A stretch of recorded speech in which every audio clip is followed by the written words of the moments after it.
Hi everybody, this is DJ Ndo-C. Welcome to Analog Culture. Today I've got Karabo and we're out in Duduza, sitting at Ndo-C shop.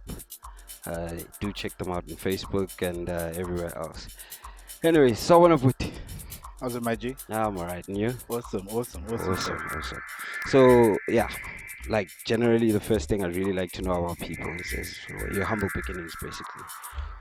Yeah, okay. So, yes, Karabo, or better known as KVRVBO, from Duduza, small township in the East Rand. Yeah, that's where the whole dream started, and yeah, just took it from there. Learning, exploring, going into new ventures here and there, and just being a creative, basically. Yeah. Yeah. Remember your first song?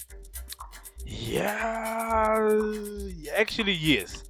How it started was a friend of mine. This was in 2008. Just showed me how to sort of play around with Fruity Loop. I added the software, and then he just showed me how to use the step sequencer, how to record, what's happening on the mixer, and then from there it was just me playing around. Yeah, yeah. Just touching base here and there, seeing what the fuck is. Oh shit! Can I swear? I can't. Oh my goodness! Beep, So, beep, beep, boop. so Parental guidance. Yes. Sorry about that. So just showing me like my way around the whole software, and it took me like a couple of weeks to just see. I mean, from there, I took it as some of the things were just basic English. So you gotta know, okay, what's to record? yeah, It yeah. means exactly that, and amongst like other things, whatever that I never knew, what it is, that's where we start like doing some research, and then what I how I started was I tried to kumbeza wire amatics. um I tried to sort of mimic existing songs Yeah. so that I can sort of get the hang of how to use this thing. So sorry. Yeah, I think the first song I tried to mimic was a song by Ken Phonic. I can't remember which one it was though, but it was quite a few of them. And then started exploring with other artists, and then yeah, it was just like adding new sounds and coming up with new songs. And yeah, it was something else Did you release the music for free. Yes, for free? yeah. Okay, cool. Now, from there to your first release, where you were confident that this is a song that can sell, which track was that? Okay, that happened around 2011. That's when I started. Like, I felt like I progressed a lot with my sound, and I started pushing demos, Right. adding my tracks in CDs. The same guy who taught me how to DJ, he was sort of there for me with the whole music production thing as well. And we took it from there. He helped me. We had to go to SABC, Yeah. drop some demos there. I dropped some demos at YFM, but YFM was the first to actually respond. And there was a song called Obsession. And oh yes, by the way, at that time I used to go by the name of Spike, Spike with the Y. Okay. So yeah, until I found out Gucci, using the same name, I feel like this is gonna clash. Yeah, I had yeah. that ambition. I'm gonna be big. The next thing, there's other, little spikies out there trying to use my name, even though I found them there. Yeah, yeah, you yeah. know. Right. But yeah, I had to go on with the name until I switched it up. That's when I had to sort of take a quick break from music production, and then I went into school. Yeah. And yeah, before that, one track that I would say it was quite impactful in my music production early days career has to be Obsession, By which Spike. by Spike. Not the other spikes, but this spike. Yes, a Right. much slimmer Spike. Now, when it comes to a choice of sound that you're making, particularly, what influences that? It's basically the sound I used to listen to growing up, the artists that I used to sort of follow, and most of the time, it would be sort of driven by like I was always fascinated by like this electronic sound and Yeah. the way it's like the way it's automated and the way it's sort of tweaked here and there, and I wanted to learn that, Yeah. you know. So I started playing around. That's when I knew how to actually adjust a sound on a plugin, because back then I would just find a sound and use it as it is, Yeah. but as time goes, um, listening to other artists, I mean, I'm one of them amongst many, but the first one has to be Martin Steamy.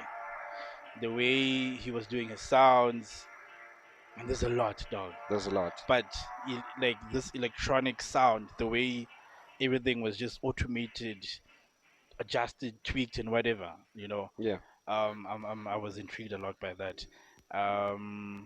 How your Martin Steamings, some of the artists under Free Range, Robert Babich, there's a lot, dog. There's a lot of them. There's a lot. But yeah, Martin Steaming obviously has to be first within the mentions. Do you classify your sound? If so, under what? Deep house, Deep house. deep house. Okay. Yeah, it's deep So it's house. basically a variant of electronic in deep Yes, house. yes. So it's as much as obviously we're trying to sort of come up with a new sound and whatever. Um, I would say my sound is deep house, but obviously it has to have my own swing to it, Yeah. my own style, and the way I do certain songs. Yes, some of them they will sound quite deep. Some will sound sort of influenced by a dub techno kind of vibe. You know, it's like I can swing in a lot of ways. Yeah. Yeah. That's one thing that I also tried to learn from a long time ago, so that I can know how to do some deep house sounds and some Afro. Oh, I used to do that as well. Is it? Yo, well, Under spike. yes. Tribal. It's called tribal music. Yeah. I used to do that, and yeah, I just try to learn a lot, like a whole lot more than I can, you know, just like limit myself into the same sound. Yeah. Yeah. You know. Yeah. But the main thing is deep house. So my sound, I don't want to overcomplicate it and call it a deep soul, Yeah. And there's a lot of those. whatever, but what soul deep, Yeah. just deep house. Just deep house. Yeah. What are we currently? Which EP are you pushing? Currently, I'm still pushing my Dublin Express EP, which is also sort of inspired by this melodic techno kind of deep house. Okay. Um, the sounds there as well. It's that thing where I wanted to sort of play around with this electronic, some synth, some plugs here and there. Just have fun with the song, but sort of give it a distinct taste. Maybe for a certain market. I feel like that the EP, in a way, how it started was that I tend to joke, not a lot, sometimes, on Facebook. I mean, like that's who I am. I love having fun. I'm not much of a serious person. Yeah. So people used to think that I don't like this dub techno, melodic techno kind of sound. I'm Yeah. like, no, why? I have no reason to. Yeah. I was Yeah. like, okay, let me do something. Let me work on an EP that has that kind of sound. And I worked on it. 3 tracks, fire, and yeah, everything blew out from there. Yeah. So that's my latest EP, and then from there it was just like remixes, which one dropped a couple of days ago. It's a remix for a good friend of mine from Canada by the name of Matthew Furness. Okay. We released an EP, which I have a remix on there. It's under Closer to Truth, Okay. which is a UK-based label. And yeah, I mean, that's the latest project that's out there already. and then the EP has to be the Dublin Express, and then yeah, there's more coming. Okay, it There's was more fire coming. rumors had it that there was an album coming. Ah, yes. So, what can we expect from that? So with the album, how sorry, gotta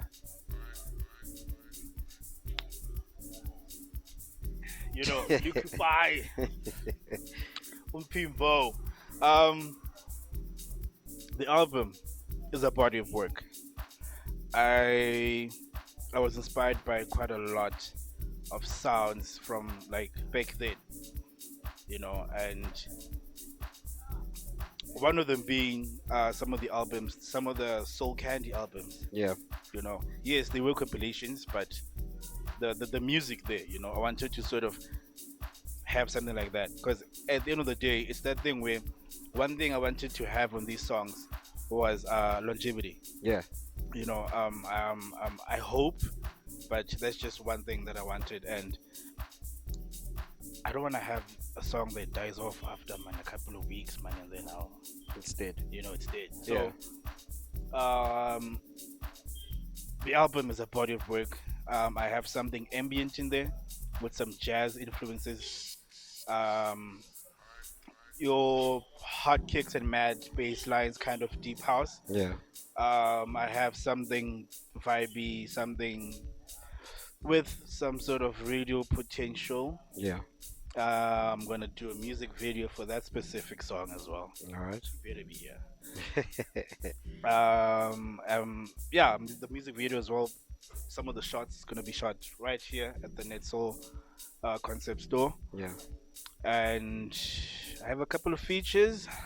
I don't know if I should reveal yet. When's the album dropping? The album is dropping in end of Feb. End of Feb. Yeah, All right. So when end we of Feb. do, Got some nice features for a start because already I have started crafting my second album. Yes. So yeah. okay, okay. One last one. So I'm sure the meme kind of gave it Yeah. off about you look like DJ Fresh. Where did- I knew this was coming. Of I knew it. of course it should come. I mean, there's a meme that you did and it's like floating everywhere. So I had to throw Yeah. the question in there. Where did that come from? My bro, that thing just came along, It just came along as I grew up, especially when I started gaining weight. And then there was that thing where I weren't a fan of DJ Fresh. I'm like, huh? And I could see it sometimes. Yeah. I met DJ Fresh in 2011. I was a resident DJ for some club in Tsakane. We used to call in celebrities almost every weekend. Yeah. So Fresh used to be there most of the time, and yeah, I would take pics, we chill together. But I feel like at that point in time, it was never that much.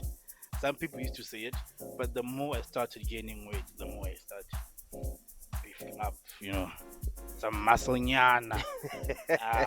Like I am one of my fan of Babaku. I'm like, oh, hear the shit. Here we go again. So it was that thing where I just got used to it, Yeah. and then anywhere I go, whatever I do, there's always that thing. Ufana no DJ Fresh. Hey, ufana no DJ Fresh. I spent my varsity days most of the time, I think second year and third year, doing business fresh Have you used that? to my Ah, advantage yeah, I'm fresh. with the honeys. With the honeys, yes. Like, Okay. hey, I'm fresh. Oh my goodness. So with some of the people that you've called in through, like, have you played with the DJs that you've always said, when I'm there, this is the people I want to play alongside? Locally, yes. Yep. Especially the residency, it opened quite a lot of opportunities for me. Yeah. Yeah, I worked with a lot of these guys, my man. I mean, I'd say all of them All of them. at that time, because this was like 2011, 12, 13. Yeah. Yeah, your Black Coffees, Euphonic, Fresh, the Dad. Okay, no, no, no. Um, Kid Farnick, Kent, man, wabhala abantu dog. Yeah, yeah, yeah. But the major one because this one happened last year. Yeah, This one has to be Jimster, Chipster. which was the We House Sundays festival. Yeah, That for me was the biggest highlight in my career, because I'm here like backstage, bro, and I was rolling with intro beats, yeah, yeah, yeah. which we Chimbies. which Tembi, so yes, Yeah, which we had him for um one of our gigs this side at Sakane, and we just took a tour, together. And within the same event at We House Sundays, there was Jimster. It was a huge lineup. yeah, yeah, It was a yeah. huge lineup, and Jimster was, amongst the guest. So it was one thing where you backstage and here are all these people, bruh. We Yeah. just casually chilling and chatting, and Simbat, there's Julian Gomes, there's Tobbs, there's Da Vinci, in which he used to call me Tato. I don't know why. DJ Fresh. Is like, "Tattoo." What do you mean you don't know why? Like, hey, Tat, Yeah, like, okay, this is me now, yeah, yeah, I was yeah. like, okay, I think I've reached a certain level in my music career, but still going up. At this point, I feel like after playing with Jimstar, man, intro beats, I don't have anyone after that, man. I'm fine. I'm fine. I hear you. I Now hear I'm you. good. I hear you. Whatever comes, so be it. So be it. Whoever I'm gonna play alongside, with, So what's next I'm for good. Karabo, basically? Yeah. What's next is the album. Yeah. It's gonna be the second album. There's an EP I'm working for. Actually, two EPs. They're both for international labels. Yeah. Because I try to sort of swing within international and local. Local. Yeah. And yeah, it's just the albums for now. It's gonna be the music video. The album I'm gonna hopefully. Oh my goodness, because COVID. I could just zap sign COVID right now and so pissed. But the plan is I wanna do a tour for the album. Yeah. Starting in Joburg, then the KZN, and then Cape Town City. All right. Cool beans. Yeah. So, where do people catch that information on your socials? My socials, I mean, I update everywhere. So on my Facebook page, it's Karabo with each letter sort of spaced out. But it's just KVRVBO. And then on my Twitter, it's KVRVBO underscore official. That's the same thing on Instagram. KVRVBO underscore official. And yeah, that's it. From there, everything is private. Private. Yeah, it's private. I can't All right. show you my numbers and fit. All right, Mfetti, thank you for being with us. Mm. We'll just look out for the album and the EPs. Trust me, fire. I'm bringing some fire. Gonna have some dope features. I'm gonna have some nice projects coming up. I bagged a few sponsorships. Yeah, man. I'm just praying the next year, becomes something productive, and show some way forward. Yeah, man. Yeah. All right. Cool beans. Thanks, Matala. Thanks a lot. Thank Thanks you a very lot. much for tuning in. My name is DJ Ndo-C, and we're chilling in Duduza on Ndo-C store. The East Random Fit to the East Eduduza 1496. You know what I mean? Yeah. Yeah. Subscribe, like, share. Alice, do everything. Sharp. The analog culture. Better. Wait, are they is it here with the button? Wherever the button is, fit, do it. Thanks, Kay. Sure.